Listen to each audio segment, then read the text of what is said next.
bombarded, with messages from movies, from TV shows, ads, magazine covers. You see, I was middle class. I was little academically inclined, head girl, etc., etc. Came from a conservative family. I mean, hardly the trappings of a Bollywood heroine, right? And then, of course, when all of us grew up, what are the first toy that we sort of acquire? All the ladies in the room, your first toy. Barbie doll, right? Well, yeah, and at age 5, when you get your first Barbie, it just sort of sets the yardstick for you for life. Perfection. That's what the world, that's what everyone around you tells you to do all the time. But in my journey from that Delhi girl to now sitting here chatting with you, I figured something out for myself. I figured out that, and it's very profound, I figured out that Barbie can be dusky. I figured out that Barbie can be black. I figured Barbie can wear a t-shirt with holes, Barbie can run, she can bake, and if you send out Barbie to play cricket, she can hit a 6. I figured out that I could be Barbie. Really?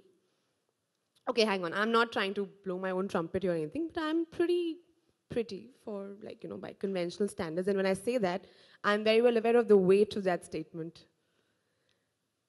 But, I mean, it's not like, the fact that I'm an actress or I love my body or my face. Those are not things I love about myself. I love the fact that maybe I have crooked teeth. My front 2 teeth sort of overlap.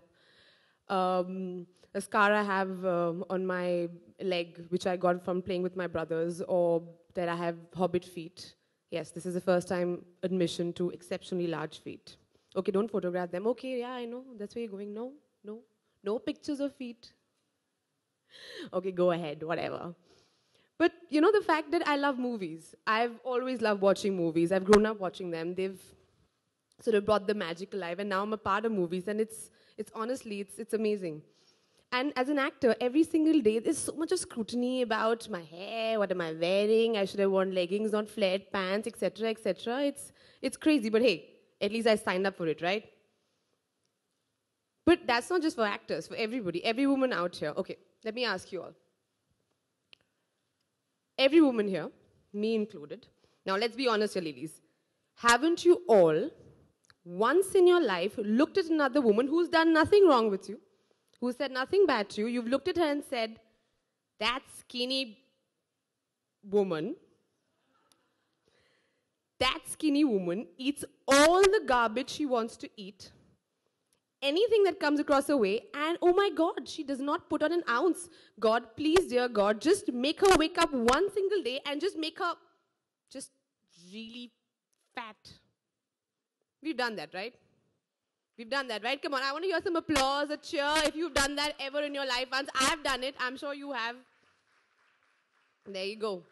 And you know why you've done that? You've done that because we constantly are bombarded, with messages from movies, from TV shows, ads, magazine covers, for crying out loud, by just perfection. That there's only one definition of a perfect you. And guess what?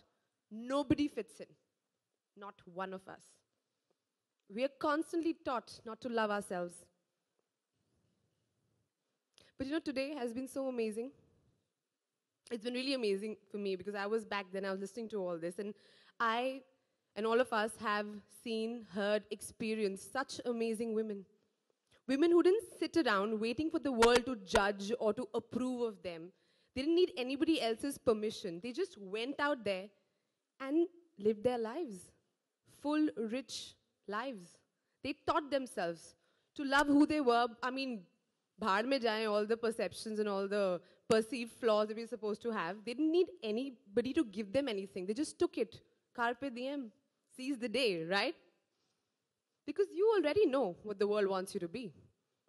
The world wants you to be 6'2", size 0, or wait, size -2 or -3 or whatever the new fancy eating disorder we are promoting this week, And women should be seen, not heard. Speak when spoken to. They want your complicit silence. But you know what the world really wants? What the world really needs? It needs your voice. Your honest, beautiful, unique voice. Just like the voices we heard today. Just like the stories we heard today. Thank you so much for sharing all your stories, all your experiences. It's just been so enriching. Thank you, Femina, because it's so amazing that you're trying to set better examples, better role models for all of us, for young girls to look up, to follow. I just think that's just really cool, isn't it? I think it's damn cool. Yeah, you could be any size, any age, skin color, hair texture, socio-cultural, political background, even disability. And yet they're so beautiful, so unstoppable. Thank you. Thank you so much. You've showed us that when we learn to love who we truly are, when we learn to own and celebrate what the world may perceive as our flaws, that's when we become truly unstoppable. That's when the magic really happens. And now to conclude, I'd like to read a few lines from my favorite poet. Thank you for listening to me so patiently. Now you understand just why my head's not bowed. I don't shout or jump about or have to talk real loud.